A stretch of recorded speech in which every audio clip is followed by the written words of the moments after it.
is back into it in Chester. Here's El Senior. Yes! Yes! The center back, Jacob Glesnes. He's going for it. Oh my God! What a goal! And that will do it! One of the best comebacks in recent years. 3 unanswered by the Union. And they go into the Gold Cup break, winning it 3-2. Hello and welcome to the Free Kick Podcast. My name is Todd, and welcome to episode 200 of the Free Kick Podcast. And it is so crazy to me that we're still here live on Twitter Spaces. 200 episodes of the podcast. I could have never imagined that, one, that I would get to 200 episodes, but two, get there so fast. If you guys remember, the podcast started towards the end of 2019, I believe in December 4th, I believe was the first episode. I didn't even look for when the podcast started. And so I'm sure I'll say it multiple times throughout the podcast. But as always, thank you to the people that have listened from the very first day. Maybe you're listening for the very first time. Your support with listening to the podcast, joining me on discussions with the Union, whatever there is to talk about. You know, people want to discuss Union soccer. And yeah, it always blows my mind that people somehow find me listenable, where, like I said, 200 episodes, and some people have been here since day one. And you guys know I try to do a review episode. I try to do a preview episode. With the preview episodes, I try to get guests from other MLS teams on, and sometimes that doesn't always work out. But majority of this podcast has been me just having a conversation with myself, and every now and then we'll do stuff like Twitter Spaces, where I give whoever joins the mic, give them the floor, talk about whatever they want to talk about. And so we do have a couple people here on Twitter Spaces. Kyle and Ricky have both been on the podcast multiple times, whether it be trivia, whether it be through Zoom, whether it be through Twitter Spaces. And so whichever one of you guys want to talk first, whatever you guys want to bring up. I mean, I'm sure we're all still buzzing from last night's Colorado game. And if you guys listened to the podcast earlier on Sunday, you guys would have heard my thoughts on the Colorado game, but I'm still up to talk about that game because I'm sure a lot of you guys have a lot of thoughts about what happened last night and the 6-0 defeat of the Colorado Rapids. So Ricky or Kyer, whichever one of you guys want to go first, have at it. Well, first, Todd, let me just say congratulations on 200 episodes. That's awesome, man. What you're doing for the Philadelphia Union fandom is just awesome, man. And, you know, just keep doing what you want to do. And but as for last night, I thought it was probably from start to finish the most well put together game that we've had in terms of starting out fast, and then that second half playing a little bit of cat and mouse and basically just frustrated, I felt. And I think you brought it up a little bit on the episode today, to the point I felt like we basically just lulled them in. They just basically threw their flags up, and then the homegrowns came in, the scoring resumed. So, but overall I was really, really happy with yesterday. And it's just been, and let's be honest as fans, it's been an exciting since probably NYFC, except for, a couple disappointing losses. It's been an exciting time to be a Union fan. So just really excited. And again, man, congratulations. And looking forward to Wednesday night. And I know we'll talk about probably a little bit on this episode with some other people. I've also hosted an episode before, just so we're all being clear on what Ricky's contributed to the podcast. Yeah, I guess that's true, right? So I guess I haven't hosted all 200 episodes. It's only been 199, so... I guess we got to do an episode 201 Twitter Spaces, the 200th episode that Todd's hosted. This is true. You recorded an episode last year. I want to say it was a preview or a match review of the New York Red Bulls game. Yeah, Red Bulls preview. Solid 35, 45 minutes, right? It was a fun time. Todd gave me specific instructions. I did my best. I was on that space. Yes. You're right, Ricky. I remember that. Yeah, it's been a fun time, If you're doing the math, I think I've been on like 1/10 of all the episodes. It's been a lot. It has been a lot. I'm trying to pull up sets now. It's definitely been over 10, I feel like, because it's like anytime that I do Twitter Spaces, you're definitely always here. I know for like the first 100 episodes, I think at a certain point I was just like between all because I made it full to the final game on both trivias, third place game and then the winning the second year, and then there's like 3 normal episodes I was on, hosted one, every single Twitter space because I have no life, and it's been a fun ride. Todd's now out there going to union games as a member of the media, like he's a professional or something. Something like that. And it's a vastly different a space that Todd finds himself in than tweeting out that he wants people to tell him how they got into the team. Hey, no, 200 episodes ago. Hey, look, let's not get away from that because I definitely still like to give fans a voice on the podcast. Like whenever people want to come on, if they reach out to me, they say, "Look, I want to come on and talk about this game." I will be more than glad to have fans come onto the podcast. But I just thought it was right. The first episode ever interviewed El Parcero Philly, I believe it was, a fan of the Philadelphia Union, also host Duke by the River, and 200 episodes. Why not go back to how the podcast started with other fans? So I don't think me being in the media box has changed anything how I approach the podcast. If anything, it helps me get interviews with players and everything that fans don't really get to hear from. But no, I think the podcast is still the same. I mean, definitely a lot more listeners when it first started, but it's been fun this year. It's definitely been fun. I think if anything, now with you having the press access, I think if anything it enhances your episode. But I agree. I think it's the same old from a listener standpoint. Anyway, I think if anything it enhances the shows. Well, I appreciate that. I've said it. I think I said it a couple episodes ago where I don't want to come off as like bragging and everything. And so if it does come off like that, like I definitely hope that's not the case because that's never been my intentions. But you're right. I mean, like, where else do we get to hear from like Stuart Finley? You guys heard a month or so ago. Like, how many times has Stuart Finley been on somebody's podcast? 0.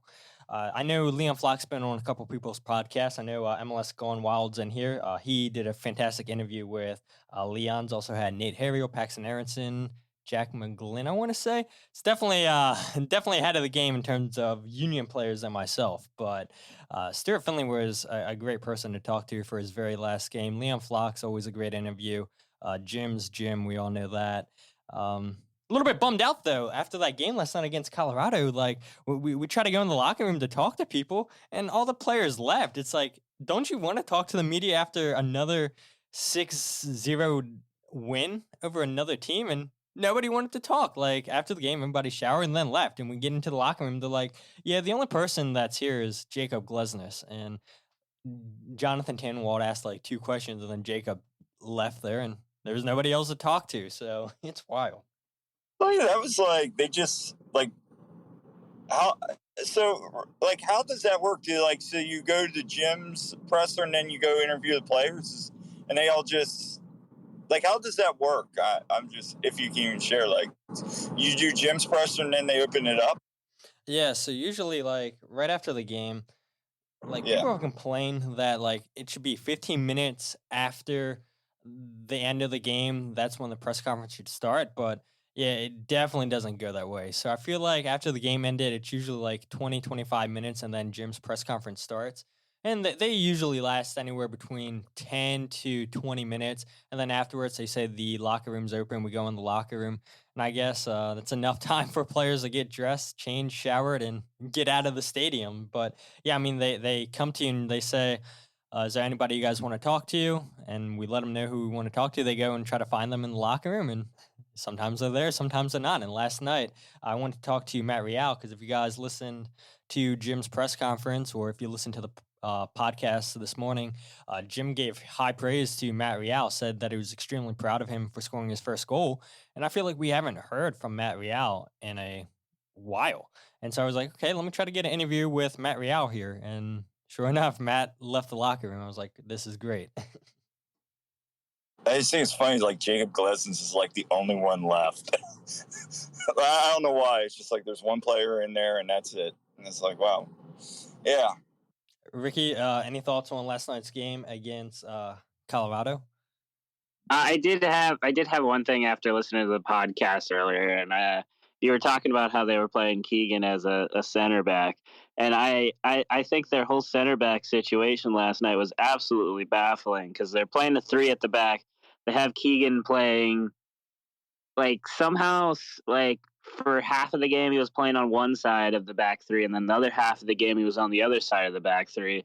They sub out a center back for Lalas Abubakar, and then at halftime subbed out Abubakar for Drew Moore.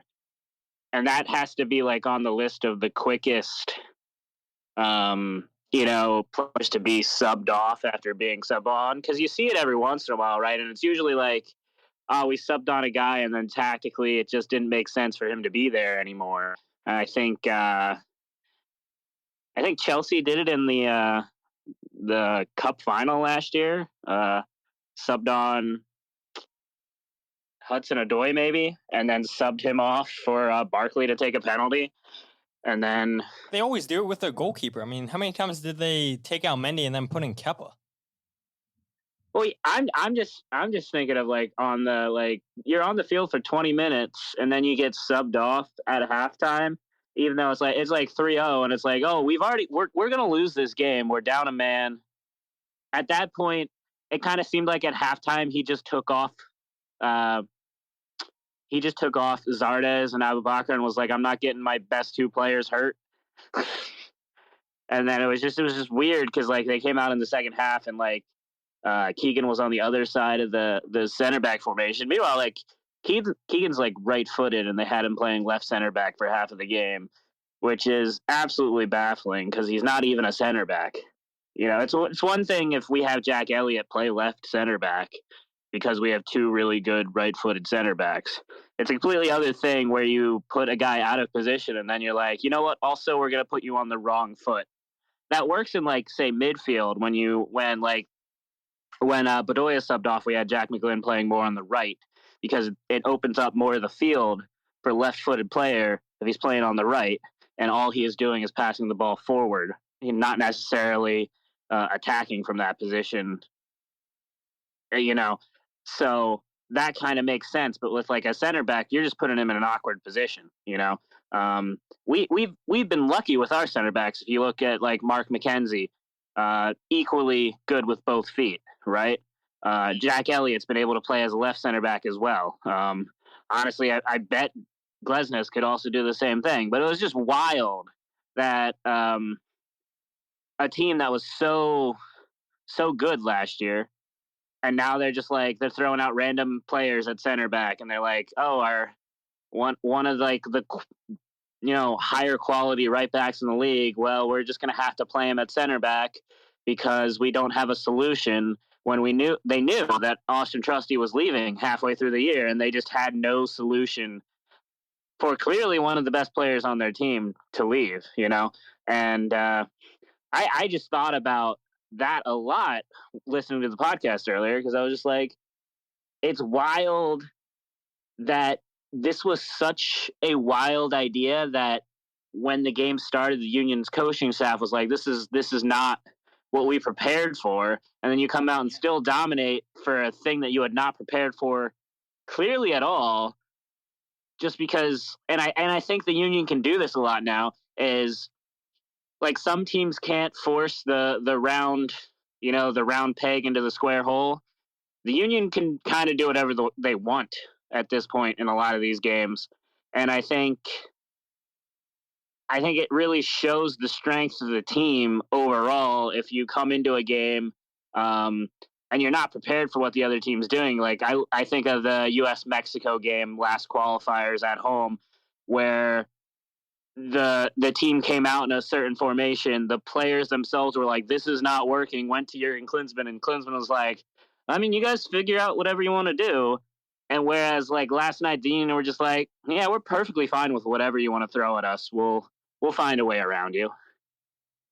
Yeah, that's one thing that's like, I said it on the podcast, and I'm sorry if I'm repeating myself from the last episode, but like, I have no clue why Columbus came out in 3 in the back. I mean, I know they've played 3 in the back at times this season, but I think more surprising than that is their best player, Diego Rubio. They didn't even start him, nor did he get in during the game at all. It's like maybe part of it, like you said, maybe they took out Abubakar and Jossie because they didn't want either one of them to get hurt. So it's like, okay, let's not put out Diego Rubio or Jonathan Lewis, but to not start either one of them, who are 2 of their best players, and Jim said that midweek, is definitely confusing. But I'll ask a question to you guys. You were just talking about the center backs with Jack Elliott and Jacob Glesnes.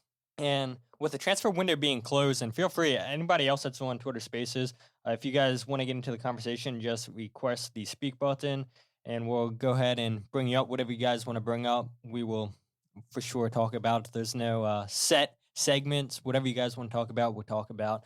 But Jack Elliott and Jacob Glesnes, like, does it concern you guys that the transfer window's closed? I know we signed a young 18-year-old from Ghana, but let's be honest. He's not here yet. Who knows when he'll get his visa? And by the time he is here, he's definitely going to be playing with the second team and not the first team. And so if Jack Elliott or Jacob Glesnes got hurt, how concerning is that to you guys, where you look, the only backup center back we have is Brandon Craig. And Jim Curtin's talked about it, too, in the past with us letting go of Stuart Finley. He said, yeah, the 4th choice center back's Kai Wagner for the left side. And then you could put Nate Harriel in there in a pinch, too, if you really needed to. But, yeah, if Jack Elliott or Jacob Glesnes goes down, that's a huge hole for this Union team. I did think about this earlier because I was thinking about how the Union probably have a pretty solid 2 deep at most positions. There's probably like 14, 15 players that could at any moment right now be starting. But like center back is the position where we have probably the least amount of confidence in the players on the bench, because you would hope that you'd have 4 center backs, and we've had 4 center backs for like the last 5 years, because you want to back up for both of them, and you want to be able to say, oh, if somebody gets enough yellows that they're out or gets a red card, we have the guy on the bench who is good enough to play every day, and then we can pull up the next guy up. And if you look at the rosters, specifically at center back, like I would think I'd have all the confidence in the world for Brandon Craig to come in and play. I at this point, like the way that U20 team played, if we had one of the other center backs there, if you have Brandon Craig playing beside Jack Elliott or Glesnes, you would have all the confidence in the world in them. Or in that way, you could also have all the confidence in the world if, are we going to play Kai there and then bring in Matt Real? I still think we'd be defensively sound. I think it just becomes an issue if both of them are hurt and if both of them can't go. Now, the other thing with that is, like, if you look at the rest of the team, you can kind of, if you have that issue, you could put a double shield there and put Flock and Martinez next to each other and just be like, well, we feel a little bit less confidence in our ability to defend, but we have played a formation with a 5-man midfield before, or well, a 3-man in the center midfield before, that we could put both of our guys there. You're going to sacrifice a lot offensively, obviously, but at this point, I feel like as long as you were like, oh, hey, we're going to put a midfield 3 of Bedoya, Martinez, and Flock, and then still have the 3 forwards out there, I feel like you'd still feel somewhat confident in your ability to score goals with how prominent the forwards have been currently. So it is concerning because it is literally the only position on the field where I go, we have never seen Brandon Craig play a full 90. The only player on the bench that we've seen play a full 90 at a similar level at center back is Matt Real.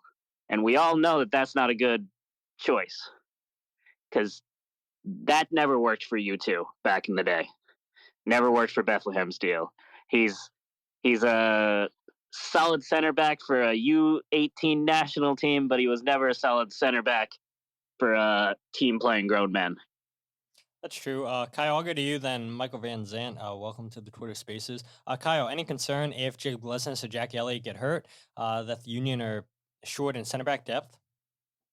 I mean, when you have probably two of the best left backs in the league, that's always concerning. But I think we've seen it time and time again, especially we saw Eastern Conference last year. I mean, we'll get creative.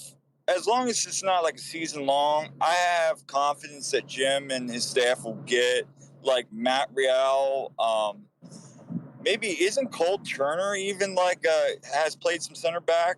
Yes. Am I right on?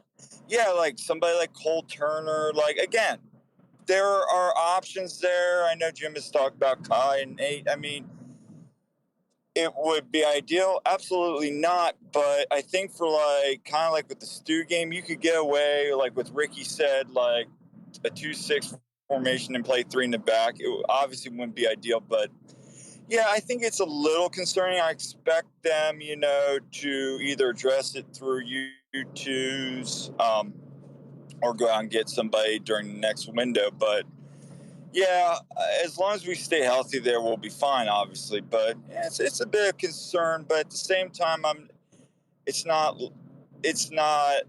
I think we would get creative. And let's talk about how the Union have been fortunate this season with no injuries, where Jack Elliott only missed 2 games in the middle of the summer because of a knee injury. But other than that, the Union have been extremely healthy, where, let's remember, Stuart Finley only stayed here with the Union because Jack Elliott was out injured. He was going to leave, but he stayed because Jack Elliott had that knee injury. But other than that, the Union have been completely healthy this season. Mike, thanks for joining us. And for all you guys that are listening to this Twitter Spaces, whether as a podcast or live, like Ricky mentioned earlier, he won the second season of our Union Trivia Contest, and Mike Van Zant was our first ever winner. Mike, how you doing? Thanks for joining.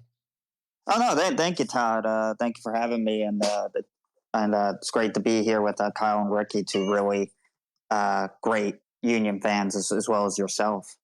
And I see Rich in there and some other great Union fans. But just to exploit on their point of what you guys were saying, it's one of those, if everything works on paper and there is no injuries, there is no COVID Eastern Conference Final Rec Part 2, we really should be fine. These guys are not only beasts of what they do, but they're really beasts of staying on the field. Like the amount of minutes both Jack and Jacob have played the last few years is incredible.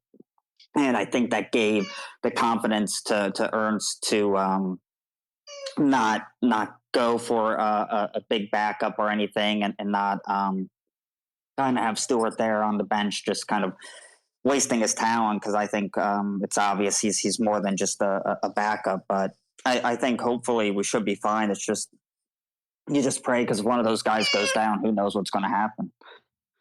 Yeah, like we saw last year in the Eastern Conference Final. I mean, it was a complete makeshift of a team. And I mean, I don't want to live in the past, right? But as soon as that own goal happened, we can give the goal to Casper, even though it was an own goal. Like, everybody in that stadium, like, you're a liar if you say that you didn't have belief from that moment. I mean, I feel like we were all nervous when that game started. When we saw the lineup, we're like, all right, it is what it is. And the fans, that day, like, that game will remain one of my favorite games all time for the Union, even though they lost, just because the fans knew what was at stake. They knew, all right, let's get behind these guys. Some of these guys haven't played at all this season. Some of these guys have barely played this season. And the fans, from not even at the beginning of the game, before the game started, were right behind the players. And they play their hearts out that game, and then they get up in the second half because of that own goal. and that stadium was as loud as I've ever heard it. And then obviously the Union give up 2 goals afterwards, but we saw what the Union had to do with a makeshift formation, with a makeshift lineup last year, and hopefully the Union don't have to go with anything like that. But I think you're right, Mike, where Ernst has probably looked at the roster this season and said, look, we've been healthy, and it just doesn't make sense for us to go out and get a center back right now. You've heard Jim Curtin say, yeah, we believe in Brendan Craig. Like Kyle said, yeah, I guess Cole Turner could play there in a pinch, but I think Cole Turner's so far from the first team that, like Jim said, we consider Kai Wagner the 4th string center back on the team when he's a left back. So I think that tells you everything you need to know about how the Union rate Cole Turner. But for me, just these 2 center backs, Jacob Glissnes and Jack Elliott, you guys have heard me say it on the podcast so many times that they're the best center backs in MLS. I mean, and I know we have a couple people in the Twitter spaces that aren't Union fans. I know we have people that listen to the podcast that aren't Union fans. But if you don't want to say they're the best center backs in MLS, I mean, you got to admit that they're in the top 5, which then leads me to this conversation where we all talk about it on Twitter, where extra time doesn't give the Union any credit, where they say, oh, you guys, Andre Blake's won MVP 2 times. We don't want to give him MVP again, even though he's clearly the best goalkeeper this year in MLS. Daniel Gazdag, 16 goals, scored 2 goals last night, 8 goals, 5 assists in his last 10 games. And yet that doesn't make him an MVP candidate, apparently, to Matt Doyle. Drusy, in my opinion, is the MVP right now in MLS. I mean, what he's doing has been phenomenal. I did not expect Austin to be playing as well as they have, and a big part of that is because of what Drusy's doing.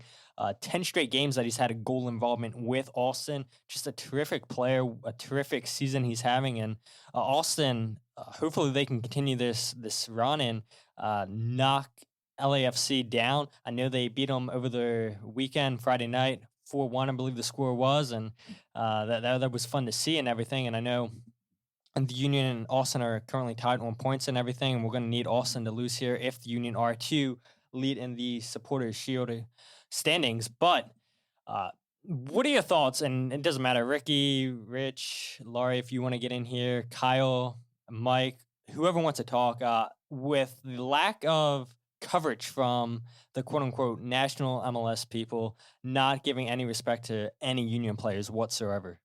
It's kind of a weird thing because like the general sense that I get from it is that their idea here is that every player on the Union is so good that there is no single player that is more valuable than everybody else. And I think the team in general has this idea of, well, the team is the star. But I think at a certain point, doesn't it become that the stars are the stars? And if there's a bunch of stars together, it's like a galaxy, right? Metaphorically speaking, that walk with me on this one.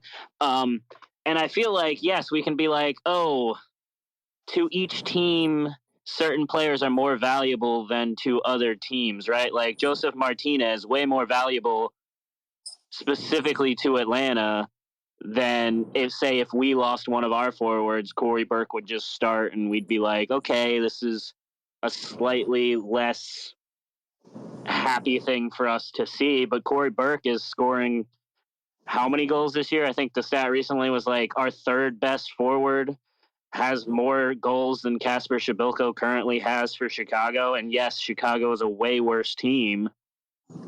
So, like, obviously he's going to have less chances, less opportunities. But I think at a certain point you have to go, well, if the Union have no stars, and this is the thing that they always talk about, that it's like, oh, the whole team is just, as a group, better, and therefore they win more games. But then last year we can look at Carlos Gil and be like, he is the most valuable player in the league because his team is so clearly the best team in the league. And then LAFC was on pace to break the record until they dropped points in the last 2 games, right?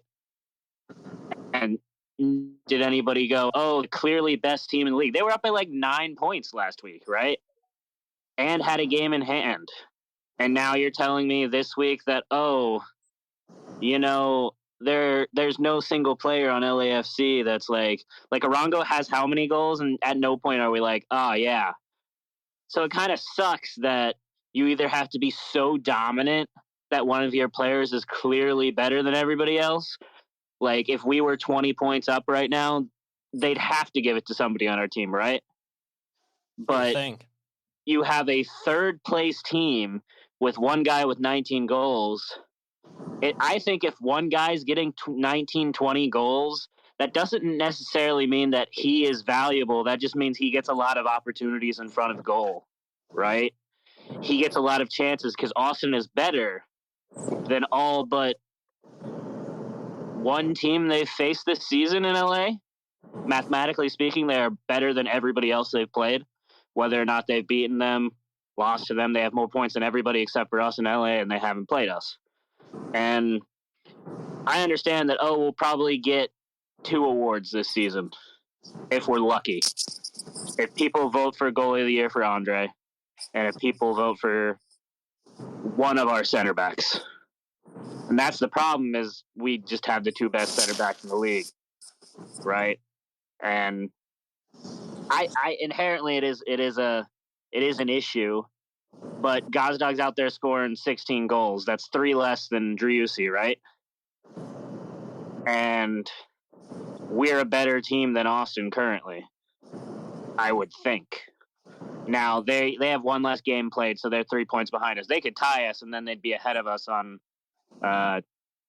wins, which is the first tiebreaker. And that's our problem with LA, is we need them to lose and then tie, or tie twice, so we can be ahead of them because of all the ties we have. Now, of course, there's 7 games less for those 2 teams, 6 games less for us. So there's time for things to change on that. And I think the bigger issue, more than does anybody on the Union win MVP, is the fact that the Union have now won 4 games by 6 goals or more.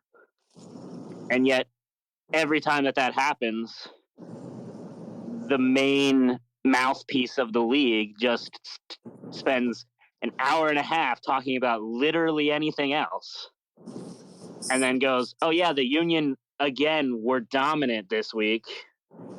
And it's like, we went from not being a sexy team to talk about because we're a workhorse team to not being a sexy team to talk about because we are so good. I'll be honest, I get where you're going with that. I see this with some other teams I follow, and they do this because obviously it's going to get them clicks, and it's kind of like that old meme, this is bait. To me, does it annoy me? Yeah, sure, I'm a fan of the Union. It does annoy me, but at the same time, it's kind of like, I kind of smirk and kind of like, yeah, they know what they're doing. But it is infuriating that a league media is like purposely, if they were to do that, is doing that just to annoy the Union fans. I personally think, and I've said this before, the MVP of the team is the team. I know those weirdos that says that, but I do agree, like somebody like Blake, he right now statistically it could have some record-setting stuff. He should be MVP of the year. Jack Elliott right now is probably, I mean, after last night, he was masterful. He's my clear runner for defensive player of the year. But that's not taken away from Jacob either. And, gosh, Doug, I'm just enjoying our front 3. So, at the end of the day, yeah, it's a little annoying that I feel like MLS media goes out of their way to ignore the Union, if that makes sense. Well, I think the problem is MVP is most valuable player, but when people think of that, they think, oh, goals. Who has the most goals? Who has the most assists for the team? Right. But I think there's a difference between MVP and the best player. Just because you're MVP doesn't mean you're the best player on your team. I look at a team like Nashville. Without Hani Mukhtar, Nashville are nothing. I mean, that's clear that he is the MVP and he is the best player for Nashville. Driussi, same thing. If Driussi isn't scoring these goals, if he isn't linking up with his teammates, then Austin aren't up there with one of the best teams in the Western Conference. But I don't think the same can be said about Daniel Gaza. Yes, he has 16 goals and 8 assists, but I think you're right. Look at Andre Blake. Where would the Union be without Andre Blake? Or you take away one of those center backs like we were just talking about, where would the Union be? They definitely wouldn't be first in the Eastern Conference. And look, let's look at Kai Wagner too, where we were all panicking during the summertime. If Kai leaves, this team's going to struggle. Who's going to replace his offensive value? And so, yes, MVP should probably be to one of the defenders or Andre Blake for the Union, but that's not saying that they're the best player overall on the team. Right. And to your to both of your points, Kyle and you, Todd, is there's I had to stop listening to Extra Time because it is so biased, and not even just biased. It is so lazy in the sense that they have their narratives. They are going to stick to their narratives. Not only just Philadelphia, but when I was listening, I never heard anything about like Vancouver or a Houston or Sporting KC, and some of those teams weren't awful in some seasons. Like Vancouver made it to the playoffs last year, and LA Galaxy didn't. Like that's like, but who was talked about more? They have their teams that they want to support, impress. They made Daryl DK the next coming. Literally said that compare one of the guys comparing to Neymar in one episode. Ridiculous, but there's a different podcast, MLS Now, and they literally titled one about a month or a month and a half ago is Kai Wagner the MVP of the league. Like there are certain really smart fans and I think smart media that give the Union attention and the players attention, realizing that like Kai Wagner is top notch and an MVP candidate. That Andre Blake should win. I believe this is would be a record breaking third goalkeeper of the year for MLS. I think he's now in the realm of, for just talking pure MLS and what they've done in the MLS. I think he is the best MLS keeper ever. And I think that should be recognized with a third MVP. And I think they recognize just how good Daniel Gazdagan as a whole it is. But I agree. It's just bizarre when you go onto the MLS website, when you see these writers, when I listen to the podcast, like they just completely want to ignore what we're doing because they have these narratives. Like there was more talk about Atlanta United, and they haven't done a lot in the past couple years. They had their time in the sun, and their time's done. And the teams that are doing well, like the Philadelphia Union, doing it the right way too. Not to take away, like if you're buying players, but we're getting players that if we buy them, they're in their prime, and we don't buy them for like a huge king's ransom. And a lot of our guys are academy guys, and it's just in the fits the system, a young American coach. It's like, I don't know what more they want of how to promote it. And it really does irk me. And sorry to get off on a rant that like, it's just why, what more do we have to do to like get some talk? And it really, if I was Don Garber, I would get rid of those guys on Extra Time. It drives me nuts that like how biased of journalism it is. Like it's the LA and Seattle Sounders podcast, honestly. It really is when you think about it. Yeah, and I'm looking at team of the season last year for MLS. So you had Matt Turner with the win goalkeeper of the year. You had Walker Zimmerman, Yimmer from Seattle, Miles Robinson as your center backs, and midfielders you had Hani Zhao from Seattle, Carlos Heel, Tejan Buchanan, Raul Ruidiaz, Tati Castellanos, and Gustavo Bo. Majority of the players on that list were New England players, and the only reason New England's on there is because they won Supporters Shield. And so you feel like it's going to be the same case again this season, where whoever wins Supporters Shield, they're going to have majority of the votes for team of the season, even though that's not how it should be. But we know that's how it's going to go. Absolutely. Go ahead, Ricky. I would argue with team of the season, it definitely comes off more as if you have clearly players that need to be on the team of the season, they're gonna get on the team of the season.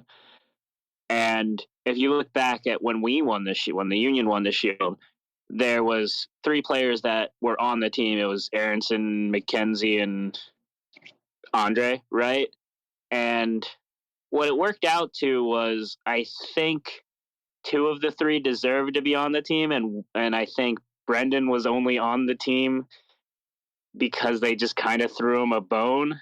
And I think if you look at last year, it kind of makes sense that New England had most of the team because they were so dominant. I think if you look at it last year, if you look at the Union, I don't think there was a specific player that we could easily have gone, they deserve to be on the team of the season last year. Like Matt Turner was possibly better than Andre Blake. You can go back and forth on that. And the only players that probably should have last year would have been one of the center backs, but you have that problem where if you have 2 players at the same position, and that's literally the only position outside of if you have 2 strikers where that can be a big issue. I think this year, even if the Union weren't to win the East, weren't to win the Shield, you'd probably still get 1 or 2 players. And it's pretty clear at this point that there's no dominant team. So even if LA wins the Shield, right, I look at that team and I go, well, Arango, maybe, and Ilie, which brings me back to an idea from Todd's podcast is like, Ilie's a fantastic central defensive midfielder, and he's out against Austin, and they get dominated, by Austin. And you take a player like Ilie and a player like Arango, yeah, they deserve to be on the team this season. I don't know if there's anybody else on that team. You'd have players like Hani deserves to be there, like Kai deserves to be on a team like that, and then probably Gazdag, but he might lose out just because you've got Mukhtar and Driussi and all these players, and I think it's very much a contest recently of, if one guy makes the team of the year, then another guy wins the award, and then is this guy the best goalie? Then he's definitely on the team of the season, but we can't give the coach of the year to the team that wins the league unless they absolutely dominate. And if we don't give them, and it's a whole thing. And the good thing about those awards is that it's not just 5 dudes in a smoky room making these decisions. It's 30% media, 30% players, 30% whatever. So you tend to get more of an even distribution.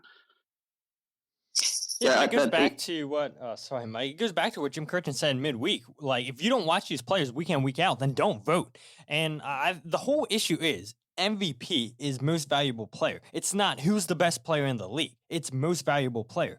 Like I said, Driussi is definitely the best player for Austin. Austin's not going to be anything. Hani Mukhtar, the best player for Nashville. They're nothing without him. And so I know nobody cares, right? But what my top 5 are. But because I know how these things go, I know, people are only going to vote for the players that have the most goals and most assists and everything. And if we're going off of best players for teams and everything, then I think that you would get different voting stats and everything. But there's no way people in the national media, you're not going to have players that are going to vote for defenders, goalkeeper to make team of the season, MVP of the season, because the offensive players are always going to win this. The last goalkeeper that won MVP was Miola, and that was years ago. Mm-hmm. So there's no way Andre Blake's going to win this award just because everybody looks at, how many goals you score. And when the fans vote, they're looking at, who has the most goals scored. They're not looking at who's the most valuable player for that team. And so maybe they got to change the award from MVP to, if you're going to vote for MVP, then maybe you should have a voting for best player overall in the league. Stop getting those two mixed up, but the league's never going to do that. Before I get to you, Kyle, Aaron wanted to hop in here, so I'm going to allow Aaron to speak real quick. Aaron, you have now been approved to speak. What's going on, Aaron? Hey, Tom. I've been listening for a bit, and I agree with everyone you're making, every point, really. Just the only thing, I like Glesnes and Elliott, but my defensive player of the year is Wagner. I don't know. Just Wagner's been more performing in the offense this year, and while staying on the best defense in the league. But honestly, it's been because I used to be a big listener to Extra Time too, and I stopped listening to them because no matter how good we are, they just don't care. They rather go to Penn, NYCFC, or whatever. But honestly, at this point, if they're not going to talk to us, I say we just stop really caring, and then make them talk about us when we win the cup. Because I don't fear any team in this league anymore. I watched the LAFC Austin game. Honestly, Austin won, but they didn't impress me. I see a way where we beat them both at any point. But that's all I really had to say on that. I don't see, if we can get to the Supporter Shield, I don't see a way we lose. We're unbeatable at home this year. Yeah, we definitely are unbeatable at home this season. Kyle, I'll go back to you. Swing around to the point you were going to make. No, I was just saying, I really feel like with this whole team of the year and all this, and I think you and I have had this conversation too. I feel it's just like the Supporter Shield, and like I think Ricky brought up too. It's a Supporter Shield. Like they're going to get the most. Whoever wins the most Supporter Shield is going to get the most votes. So at times I just don't put stock into some of these awards. It's like the All-Star. I mean, there's no reason, barring an injury, that Elliott and Glesnes shouldn't have been there. And it's not even just Union. There's other players that were more deserving than some of those players that were out there, So some of these awards by MLS, I'm starting to have a hard time putting stock in, as hard as that sounds. Yeah, I'm sorry. Just real quick. I think the league in terms of the talent has grown exponentially. I think the fans have realized that and have grown and are no longer, for the most part, wanting the players, the great players with cigars in their mouths coming over here as a retirement league. But I don't think the marketing has grown in that level. I still think a lot of them are like, hey, look, Gareth Bale. Hey, look, Wayne Rooney. Hey, look at all these big name guys. And we'll market them still versus a team that is just performing really well and is playing really good, fun soccer. I mean, I just want to say, if one of the LA or Seattle teams had 4 games where they had 6 goals or more, we wouldn't heard the end of it. No, you're absolutely right. And so, as I've said a couple times on this podcast, you guys know that I recorded a episode Sunday morning going over my thoughts on Colorado. And then right after I recorded that game, I know I gave Blunder of the Week to pro referees in the Cincinnati-Columbus game where Etienne looked completely offsides. And then I saw a tweet come out where this guy apparently looks at offsides calls and everything, and he says that it wasn't as big of a deal as people were making it out to be. He said that it was actually inches offsides, and he could see where it was given either way. But so I just wanted to throw it out there in case people were like, well, you flipped out for nothing. But what I also found was FiveThirtyEight, their website, they rank everything, whatever sports, they always have rankings, and they always have respectable soccer rankings. And so I looked at the top 5 MLS teams they have ranked in MLS up to this morning. They updated the rankings, and number 1 in MLS is Philadelphia Union, 2 LAFC, 3 New York City, 4 Montreal, 5 Austin. And not only do they rank like top teams in MLS, but they look at the whole world rankings. And the Philadelphia Union are ranked 110th in the world, which is insane. And I was having a conversation with you, Kyle, once I saw these rankings. LAFC is at 130. New York City is 139, 183 for Montreal, and 205 for Austin. And then for the top 5 teams to win MLS Cup, LAFC is at 32% to win. The Union are at 26%, which has went up the last couple of days. New York City's at 11%, Montreal's at 9%, and Austin's at 7%. But this is the highest ever ranking that 538's ever had for an MLS team, with the Union at 110. And I think, I started to get a little bit teary-eyed when I looked at this, because who could have imagined this? And I talked about it again on the podcast, where the people that have been around this team since day one, who would have thought that the Philadelphia Union would have one of the best defenses in MLS, have one of the best attacking teams in MLS? And I think it's very hard to imagine that the first 6 years of the team's existence. I know you have all those U.S. Open Cup losses where the Union give you hope, but none of those teams compare to what the Union are right now. And you throw in the fact that the Union don't spend a lot of money. Ernst Tanner, again, time after time, is hitting with every single player. Yeah, we all knew Mikael Uhre was probably going to be a good player because he was the leading goal scorer at Brøndby in the Danish league. But none of us expected him. Or maybe some people did expect Mikael to really adapt to MLS as fast as he did. I personally did not. And to see him at 9 goals this season, to see him come up with the chemistry that he has with Julian and Daniel Gazdag as fast as he has, it's unbelievable to me to see just how well those three play. And of course, we all talk about the defense, but I truly, it's so hard for me to fathom that this is our team. This is the best team, according to 538. The Philadelphia Union are the best team in MLS. They're ranked 110 in the whole world. Let that sink in. The Union are the 110th team in the world. That is insane to me. Don't let extra time hear that, because Portland and Seattle aren't up there. That's true. That's so. And you said it, for the people that were there before the club even was formed. I mean, they must, when they see that or hear about that, they're gonna be so excited, and they should be. I mean, heck, you said you got teary-eyed when you sent me that. I jumped up and down, and I went upstairs and showed Jillian. I was like, "This is awesome!" I mean, can you imagine if and never, you don't look into the future too much. You live in the moment, but what happens if we were to crack the top 100? An MLS team has an MLS team even ever been top 100? Now, this is the highest ever Wow. the Union. Okay. That's incredible, and that's a testament again. And I think it was Rich. I know he's in the Spaces. He said, "Build a statue for Ernst." Absolutely.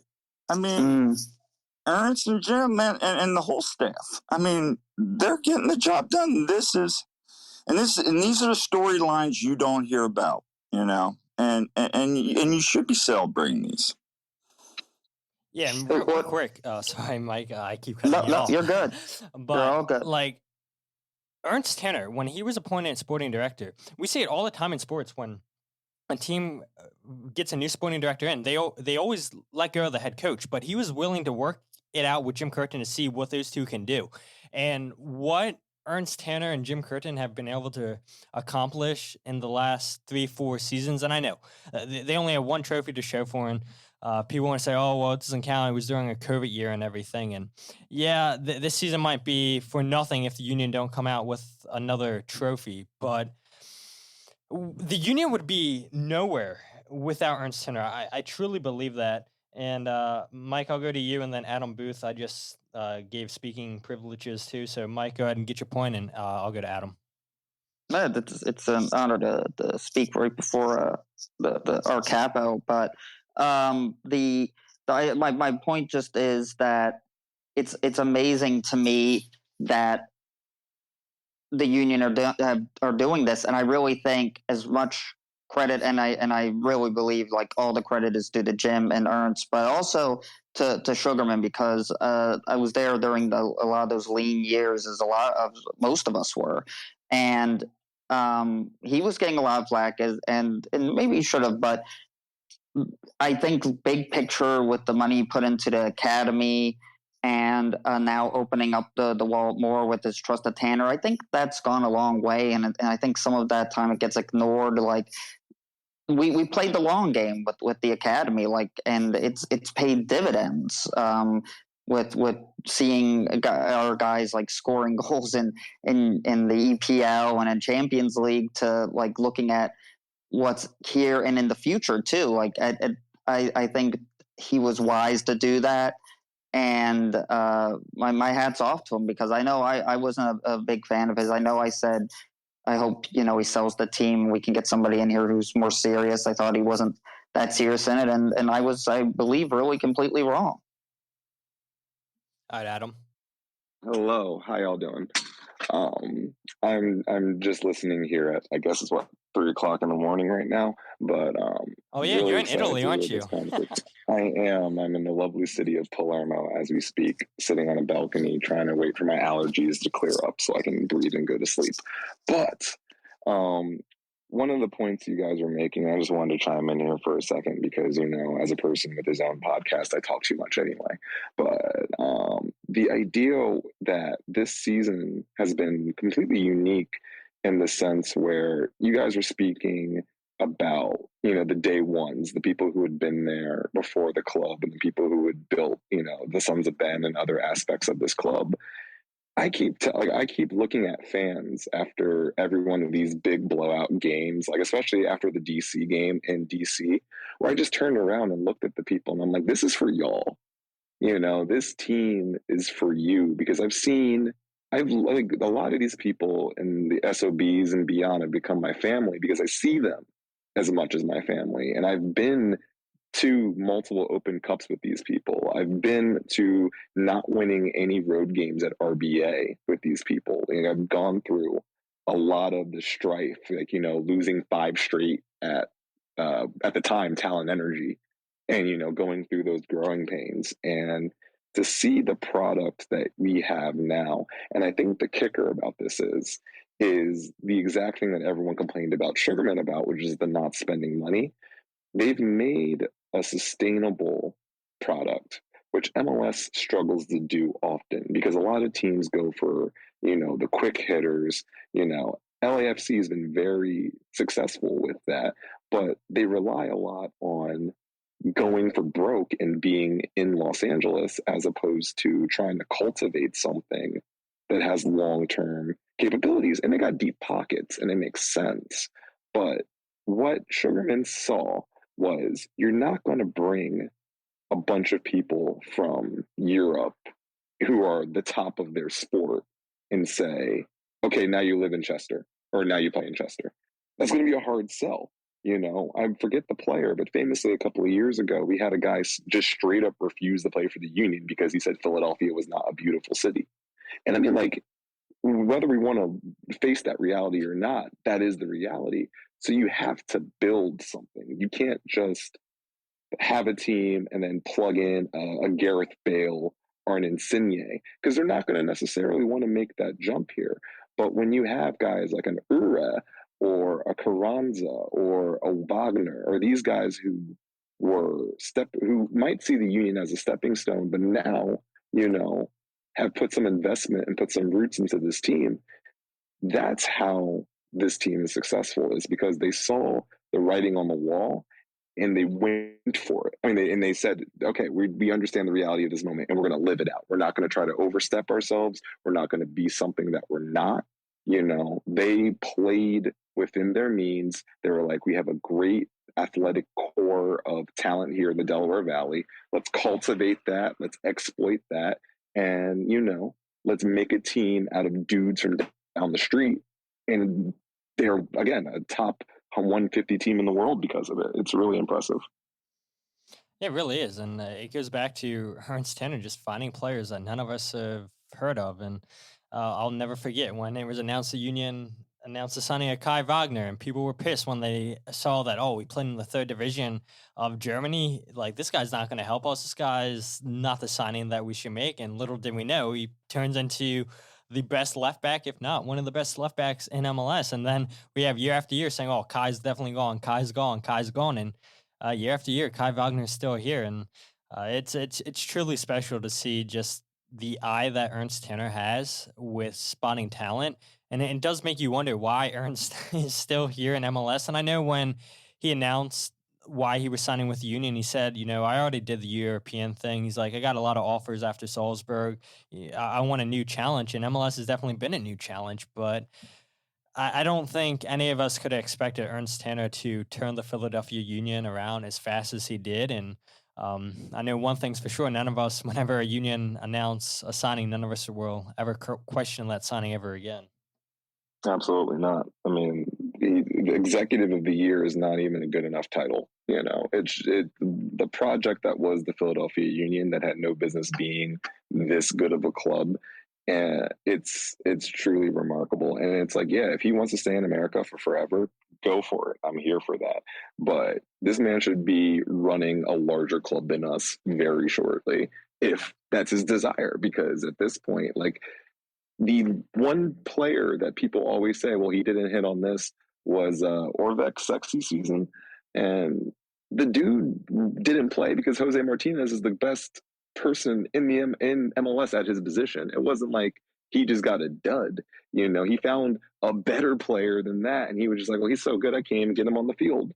That is the level of competence this man has, where even his misses are still pretty decent hits. It's crazy. It is. Hey, Adam, while I have you here, we're talking about Ernst Tanner getting a statue and everything. When can we get a Ernst Tanner chant from the Sons of Ben? Let me tell you something about names and the difficulties of making them into songs. My specialty, if you will, is trying to figure out how the hell to make words like Ura, or his actual enunciation of his name, work into that. Ernst is not a great one. Tanner has a possibility, but it just like, I got to figure out what kind of song that is. Is it going to be like, is it like a poppy song? Are we jam banding it with Ernst Tanner? Is it like hardcore metal? Like, are we going Metallica? Like, where can I fit Ernst Tanner in that, one, takes his magnitude and appreciates it, but two, actually makes it sound good. That's true. Hey, ET works too. I'm sure you guys can have a lot of fun with that. Don't threaten us with a good time. Thank you, my guy. There we go. But anybody else want to chime in here for the Philadelphia Union being ranked number 1 by 538 and 110 in the world? Yeah.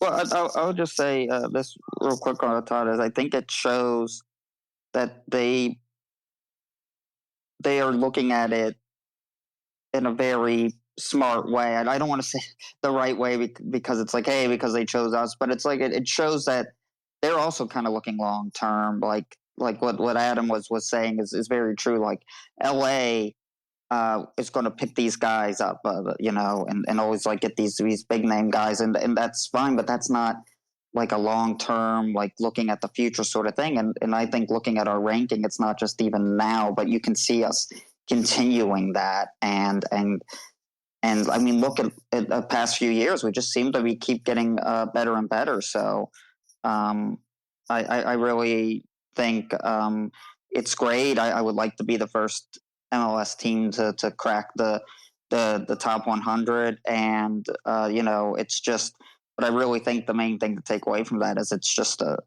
testament of our looking at the past like 5 years, our long-term kind of sustainability. For sure. All right, I'll go to Rich and then I'll go to Jared. Hey, Todd. Yeah, I just wanted to jump in quick to congratulate you on your 200th episode. I think I've listened to probably, 180 of them or so. You've been on a lot too. And I've been on a few. Anyway, I just wanted to congratulate you. It's so good to see you getting some of the fruits of all your labor. You've been very consistent and you've taken it serious from the beginning. And I think you're a real great addition to the union media landscape. And I just look forward to seeing your whole career blossom.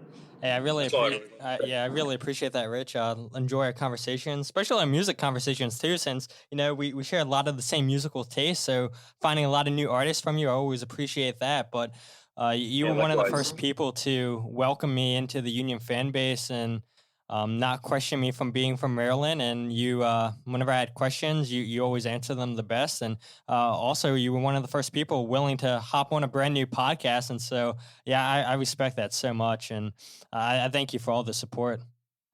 Yeah, your musical taste is good. Your taste in national teams, we need to work on that a little bit.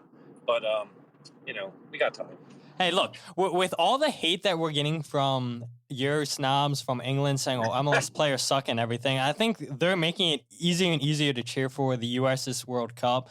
And so I'm at a point right now when the U.S. plays England, I'm definitely cheering for the U.S. But I don't know, this whole World Cup, these Euro snobs are definitely pushing me closer and closer to cheering for the U.S. So it's getting there. It's good to hear. It's good to hear, Todd. It is. But anything else, Rich, or...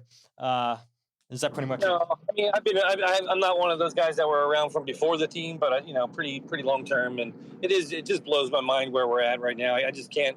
It's like living in a dream or something watching this team sometimes, and I'm so happy for everyone. Really, I don't just think about like, wow, it's so good, my team's so good. I really do think about everyone else, and I'm so happy for everyone. We freaking deserve it. We've been through some bad times, but they are long in the past, and I have nothing but good feelings that it's going to continue, and that's the thing about the system. Like Adam mentioned and other people, we do have a sustainable model now, and I have no doubt that when this current crop of players moves on, that they will be replaced with good players. And you can't guarantee trophies, but I know with this system, I feel real confident that we'll always be contenders. Yeah, and that was not always the case. Yeah, and that was definitely not always the case. It's not, like I said, whenever Ernst announced a new signing, none of us are going to question that player ever again. It's like, all right, well, this guy is probably going to turn into one of the best players in MLS, let alone the Union. So I'm so thankful for that guy. You don't have Twitter, so we're still going to bitch. But yeah, I mean, we should expect good things anyway. For sure. All right, Jared, I'll go to you. Yeah, well, first off, I just want to congratulate you on 200 episodes. That's no easy feat. But yeah, and kind of just echoing what Rich said, like seeing you now get media credentials, that's super dope. And seeing you be able to do that, it's really cool. Like being able to see you chase your dream. That's really cool, especially someone who me myself is trying to chase a dream, and it's not working out as of right now. But hey, that's just how life goes. But yeah, that's super awesome. No, I appreciate that. And again, you've been on this podcast a lot of times. One of the first people too that have stepped up and said, hey, I'll join a brand new podcast and talk about my fandom. And like Rich, him and I are Manchester United fans. You're also a Manchester United fan. And yeah, you've been one of the most welcoming people in this fan base too. And I appreciate, our conversations we always have, Jared. I appreciate you taking that risk coming on the podcast and just for all the support. And not only that, but like the support you have for this team, getting people amped up in the Sons of Ben, the energy that you have. I feel like I wish I had half of your energy, because before we even did this podcast, I'm like, yeah, I know 8 o'clock's not late, but I'm like, I got to get a nap in here and everything. But I feel like if I had your energy, I'm good to go 24/7. Yeah, I mean, I do have my low times. I mean, definitely today I was riding a little bit low, energy wise, just because, I mean, game days for me are almost like an all day thing. Like I wake up at 7:30 just because like I'm just ready to go, and then like making the trek down to tailgate, and then not getting home until around midnight because of the drive home. But yeah, I wouldn't want to do it for any other club. And like Rich was saying, like it's really exciting to see where we've come. I mean, just the fact that I had to tweet out that a game 17 days away is already sold out, basically sold out. Like that is just unreal and completely unheard of in the realm of the Union. Like I don't think that's ever happened before for a non-playoff game. It blows my mind being able to watch this franchise grow and just blossom into the team and the dream that we all hoped for from the beginning. It's just really exciting, and like I don't know, like just from like a ticket watch like standpoint, like it's exciting for me because like I feel like I'm actually doing something. Because like I mean, like I've gotten messages from like front office people like telling me like there's been like a jump in tickets because of like my tweets and stuff like that. And, like I don't know, like it's like that kind of stuff is cool. It's like I love the new eyes that we're getting, and it's all just really exciting. It is, and you talked about it. I mean, the Orlando game, I mean, we have our away game against New York Red Bulls over the weekend. We have obviously the Wednesday game against Atlanta, which if you guys want to talk about that game, we definitely can. If not, that's fine. But it's like people are excited for this team. And I've been saying it on the podcast, like you see people all the time on social media say, oh, I got to get to a Philadelphia Union game. Like we only have 3 more home games left and tickets are becoming so hard to come by. And then once playoffs start, trying to get a ticket, forget about that.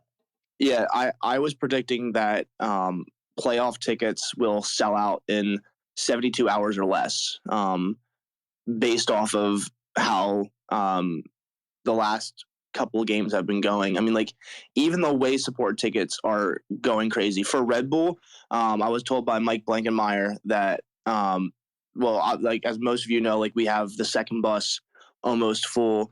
And he told me that at last count, he bought 149 tickets for Red Bull, which is crazy. So we're going to have almost 2 full buses. Well, the one's a short bus or shorter bus, but in total, we're going to, by the end of it, like we're probably going to have close to 200 supporters up at Red Bull, which is crazy. Like I can't remember the last time that we had that many supporters going up to Red Bull, and that's just like awesome. Yeah, I mean, look at DC last weekend. I mean, hundreds of fans down there, which I was not expecting. And then you and I were both in Cincinnati. I wasn't expecting that many Union fans to be there because when I went down to Atlanta, it definitely wasn't that. And hopefully, when I head down to Atlanta, we'll get a lot going down there. I know Sons of Ben are doing a bus trip for Charlotte, but yeah, hopefully the remaining games on the road, we can get hundreds of fans going to these games. And it helps that the team's successful, they're winning, but I feel like the fans, and we've talked about this in the past before on the podcast, where the fans make such a huge difference. Jim Curtin mentions it. The first thing he says all the time in his press conferences, thanks for the fans, for the energy you guys bring. The fans brought the energy down in DC from the start of the game to the end of the game. And so fans make a difference. And again, if you guys are debating trying to get to a game, don't debate it. Just get tickets because the later the season goes, it's going to be extremely hard getting tickets. 100%. I couldn't agree more. Like, now I think the Wednesday game is the outlier for the remaining of the games, but like just look like throughout the past couple weeks, like as I've been like scanning the tickets, like they become scarce very quickly. And like I've been saying, like as part of my ticket watch, and like you just said, like do not sleep on tickets. Like if you're considering it, like get them. Like, it's the hottest ticket in town. I mean, we even have players like Tyrese Maxey showing up last night.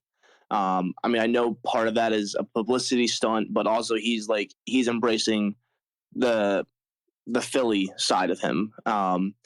And like even stuff like that gets more eyes on us. And that gets more people excited. People who wouldn't normally pay attention to the Union be like, oh, this player that I really love is paying attention to this team down in Chester. Maybe I should check it out. I saw like multiple people like when the team, or maybe it was either the team or the Sixers posted the Maxey jersey. They're like, oh, that's kind of low key dope. And so it's like it's little stuff like that like we're starting to get the eyeballs that we've always dreamed of having, and it's just really exciting. Like Todd, you know me, I can talk for hours and hours about how excited I am about this. So like I better stop before I take up all your time. Yeah, it's all good. I appreciate you hopping on, Jarrett, and everybody that's hopped on throughout the night. I really appreciate it. Again, I said at the beginning, your support from listening to the podcast, whether you listen to every single episode, whether you're new to the podcast, you listen to a couple of episodes, I really appreciate it. And yeah, I love talking to Union fans. I love talking to soccer fans in general. So it's crazy to me where I said it on Billy Meyer's podcast, Growing Up Union, where growing up, I hated the sound of my voice. And now looking where I'm at now, like if you would have told me 10 years ago, 11 years ago that I'm going to do a podcast and talk, I would have called you crazy and said, no, that'll never be me. But, this has been a great outlet for me to talk with Union fans, talk to people about the sport that I care the most about. And it's been the same for other people, just listen to the conversations we've had tonight on Twitter where people care deeply about this team. And, growing up, people said, yeah, they care about soccer, but they never wanted to have these deep conversations about the sport like we're having tonight, or like I've done through 200 episodes, or like Ricky pointed out, only 199 episodes I hosted. But yeah, it's been a blast. And if you guys, like I said, if you guys want to talk about the Atlanta game this Wednesday, we can talk about it. If not, feel free to bring up anything else you guys want to talk about. If we haven't brought up a topic you guys wanted to talk about, if not, we'll get ready to wrap this thing up. I'll go to Kyle. If Rich wants to say something, Rich wanted to say something, he can go ahead. I'm good. Yeah, just real briefly, I wanted to, since we have Adam listening and Jared, the River has been great all year. I mean, it's been. Let me pay you a compliment. It's been like 2010. It's all. I kept thinking to myself, like, how exciting it's been down there, and what a good atmosphere it's been, and over the years it's kind of ebbed and flowed. But this year, you guys are just killing it. Just wanted to give you take the opportunity to tell you what a good job you're doing. Hi, Kyle. No, I want to second that, Jared. I know I told you that earlier today. Even yesterday, with the Capos down, everybody this whole season, that whole River End has been electric. And Adam and Jared and the rest of you guys, it's just been awesome. I know Julian and I have had so much fun this year. Bringing our friends to the games. I was telling somebody in our section last night, my one buddy that comes with me, he's looking to get season tickets now. And another friend of mine went to a game, and him and his kid are trying to get, a partial season package. So, I mean, this is the way we build a culture of fandom, and it's exciting to see, and it's credit to the Capos. Mike? Yeah, I just wanted to say before it all ended, I just want to thank you, Todd. This is one of my favorite podcasts to listen to. It's one that I never try to miss an episode, and the amount of work that you put in with putting the Jim Curtin interviews, the breakdowns, everything, it's a lot of fun, and it really helps, I think, with the overall product. And I'm just, hoping that you continue, and it's great to see it growing like this. Seeing all these people on right now, and from what it was before, and it growing and growing and growing, it's just incredible. Yeah, for sure. So, I mean, when we started this, I don't know, we're over an hour in for sure. I was looking at like the earlier episodes and just watching how the podcast has grown from that to like triple and quadruple and the amount of listeners. It's been fantastic. And before we wrap it up, I have somebody really special in here, and he's been on the podcast a couple times, and he might not like me putting him on the spot, but like he's meant so much to me. Not even when I started doing the Union podcast, but like podcasting in general. I mentioned his name a couple times on the podcast in the past. His name's Brad Fair. And without Brad, like the podcast would never have been a thing. As some of you guys may know, I started podcasting covering the English Premier League, the Champions League.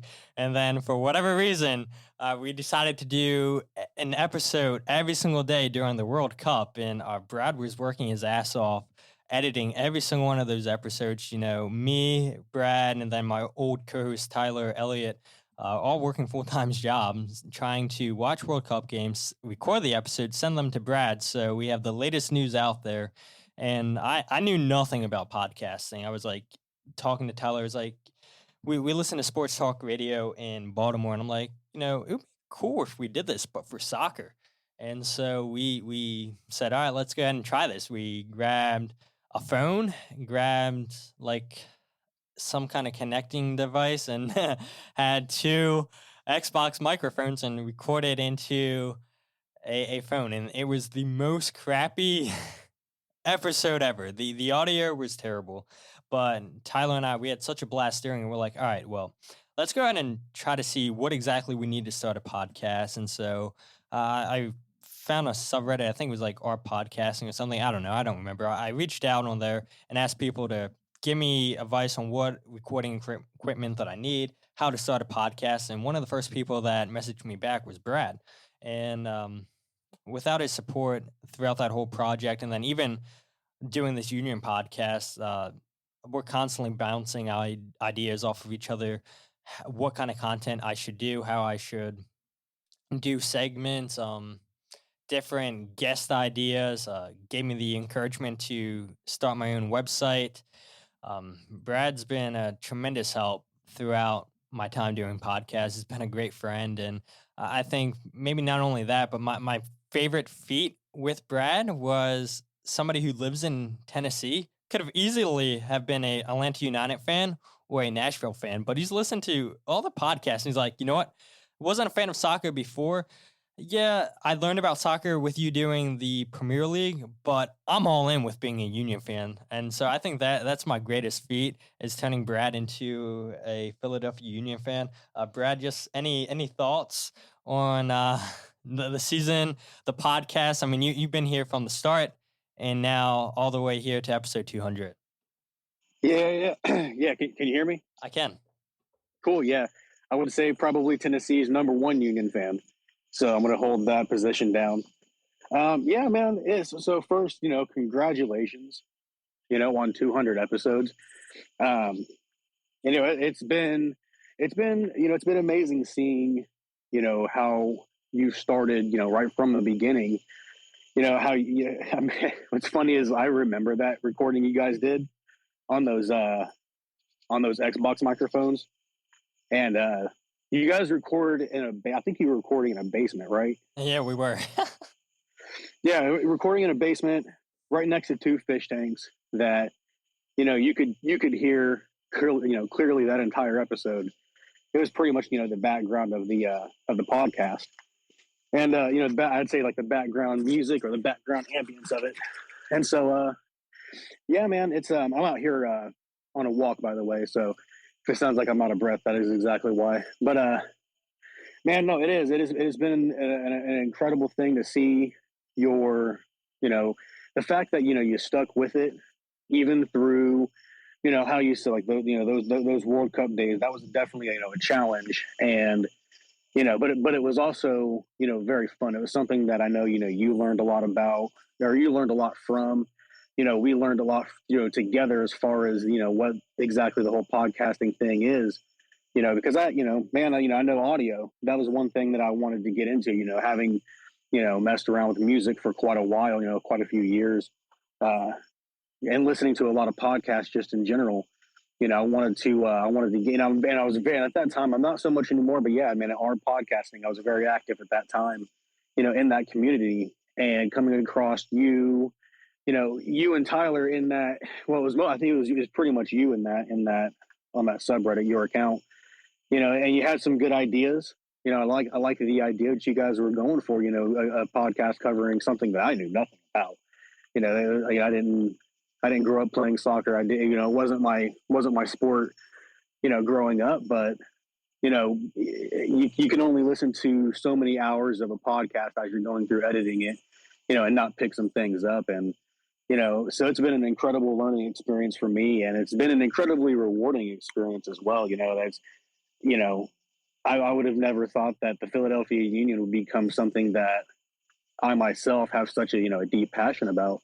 And it's all been through, this friendship that, the friendship that, I developed with you, and, through the podcast and learning about soccer and really learning about the sport as a whole, like through this team. And, you've been a very big part of that, this experience. And so, not being from the Philadelphia area, I can't speak to, the fact that, the Philadelphia sports media doesn't really cover the Union quite as much, or at least, we'll see. I don't think you can have as successful of a season as we're having right now and not, turn some heads. But, yeah, the fact that there's not a lot of other MLS media out there that does cover this team, and I'm right there with you guys. There's quite a few other MLS podcasts that I've tried to get into, and I can't get into them because it's, there is so much bias in what it is that they're covering or what it is they're saying, or at least the teams that they're covering.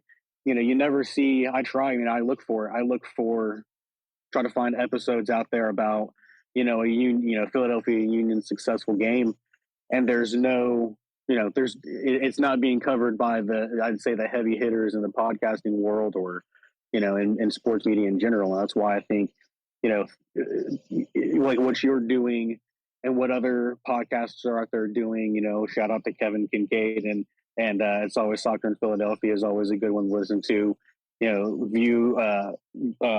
Views by the Bridge. I don't listen to them too much, but I have, I've dabbled. But yeah, and then what you're doing with this one, Todd. I mean, I'd say you are definitely the most consistent Union podcast. I don't think anybody would disagree with that. Am I wrong? Probably not. But look, Probably that not. is one of the first things you ever told me. And whenever I see people want to start a podcast is, you said the number one thing is staying consistent. If you stay consistent, you're already ahead of the game. And so I always try to stay consistent. And yeah, life comes in the way, work comes in the way, but I try to pride myself on being consistent. And yeah, it's great that you get an idea. I think that's great. And now it's, can you execute the idea by starting the podcast? Okay, you started the podcast. Now can you stay consistent? I've always tried to stay consistent. And yeah, I could talk for hours about Brad, and I could talk about you. Like, oh for yeah, this whole well that's episode. because we've our friendship is also, like I said, this has been since before 2018, because the 2018 World Cup, and here we are, rounding out, going into the latter part of 2022, and so yeah, we've definitely known each other for quite a while, and that's what I'm saying, man. It's just it's awesome seeing the I'd say like the success that you've seen with what you're doing, and never would have thought that you would have been in the be in the position that you're in now, with what you're doing, and that's one of the things that we talked about. It was a long time ago, man. I was reading a book called The Proximity Principle about, like, if there's something that you want to do, and there's something that you want to, like, if you want to do something but you don't necessarily know how to do it, maybe you don't feel like you're qualified to do it, well, you try to put yourself in the places where people are doing the thing that it is you want to do, in the place where it's being done. And that's exactly what you managed to do by taking that shot, getting your media credential, and and really, I think that for a lot of people that would be a very kind of intimidating thing, and kind of a daunting thing. And I think you just kind of taken that head on, and and really have done really well, in that role. And you can tell, like, you posted in the wee hours of last night the press conference on YouTube. So I see they're doing that on YouTube now. Just being active in those, and participating in that, and driving that conversation forward, in the press conference, which is needed, because you guys in the press, in that press conference, are sort of driving that conversation, and kind of all working together towards like a common end, a common goal, which is provide some sort of content to the people that want to it. And so yeah, man, like I said, it's been a really cool thing to see. Yeah, for sure. And it definitely was daunting. It definitely was intimidating. But I went from somebody saying, oh, I would have asked this question, why didn't somebody ask that, to going from that to like, all right, I am going to be the person asking that question. And so you were, when I approached you, said, look, I'm going to change my whole format of my show, go from no co-host. I'm going to take this thing on solo, see where it takes me. And you were like, go for it. Beat into this local media. And we've had, our disagreements for sure, like anybody else. And I can think of one that was huge is I was like, yeah, I'm not going to start Twitter. I don't want to get involved with Twitter or Instagram. I hate both those social media platforms. I still hate Instagram, still don't know how to use it. So shout out to all the people that know how to grow their Instagram. But, I've met so many friends through Twitter. It's definitely my most favorite social media platform. I'm sure that's how a lot of people found the podcast to begin with. But and so many funny. friends. dude, there's so much talk about how like, Twitter is such a toxic social media platform, and how there's so many issues with social media and with Twitter and specifically. And I don't see it because the only thing I really follow is Union Twitter, and I think Union Twitter is a pretty damn good time. Well, we're bad at times, like Rich just said. There's definitely ugliness. People are still going to complain that's a guaranteed. But, I look at a lot of these people that are here tonight on Twitter Spaces, a lot of people that I met through Twitter, and I consider those people dear friends, some of my closest friends. And we talked about you and I, not even meeting. And we met because of Reddit. And then we met for the first time last year when we both went to the Atlanta United game. We're going to the Atlanta United game again this season. Together. Man. Hopefully we see a win this time. But that was one of the things that I did want to, see. And I know that we are getting a little longer here into the episode, but there's only 6 games left this season. And while this team is on fire right now, I mean, there is a lot, soccer is a funny sport like that, right? Where there's things could go not the way you kind of expected. But I mean, we have 6 games left. How do you feel about the schedule remaining? I think we definitely have one of the easiest schedules in the league. Should definitely win on Wednesday against Atlanta. I think we should go into Red Bull Arena where Red Bulls don't win there and get 6 points. Going down to Atlanta, I think it's going to be a tricky task. Toronto scares me a little bit just because of the Italians that they've added. But yeah, I think the Union should finish strong, and hopefully LAFC can continue to drop some points and see the Union potentially win the Supporters Shield again. And now, what's the excuse going to be from people throughout MLS? Oh, well, it was you guys. You guys had an easy schedule. It's not a balanced schedule. That's why you guys are Supporters Shield winners. Like, you guys know that's going to happen if the Union win, right? People are going to make whatever excuses because they cannot stand to see the success of the Philadelphia Union, a team that does not spend, and to see them be one of the best teams in MLS. And so I'm hoping that we do win Supporters Shield because I can't wait to see the excuses people are going to come up with, people in the national media are going to come up with. And before I miss this, I see the shout out that Blake from MLS Wild gave. 200 episodes is incredible. People don't realize the time and dedication it takes to make a podcast. You are a gem for Dupe and MLS fans in general. I appreciate you. Keep up the work. I appreciate that, Blake. And same with you. One of the best podcast in the MLS realm. If you guys haven't listened to MLS Gone Wild, where Blake interviews all these up-and-coming players in MLS, Jim Curtin gave him a high approval rate.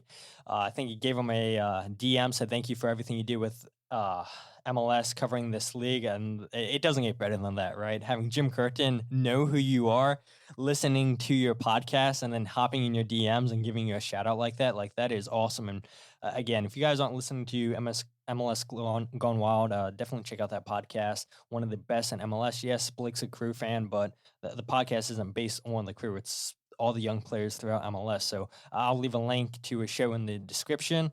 But this podcast is definitely the longest we have ever had, and I don't want to take up anybody's time longer than I have. So if anybody else wants to get any last words, request to speak, go ahead and say whatever you want. If not, then I'll go ahead and do my closing. Kyle, you still have it. Mike still has it. I saw Mike Thomas is in here. If you want to say anything, Brad, you still have the mic. So if anybody wants to get any last words in, get them in now, or we'll close out this episode. Is this just everybody keep enjoying this ride, like I say all the time on Twitter, because this has been a fun one. Cannot agree more. Again, anybody else want to jump in? If not, then we will close this out.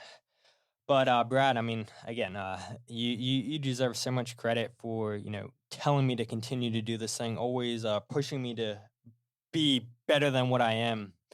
You taught me a lot about editing, and I still don't even know what I'm doing half the time. I feel like it's a lot of plug and play, but I definitely know a hell of a lot more than I did when I first started the podcast. And your friendship, I think, like I said, turning you into a Union fan's a great accomplishment.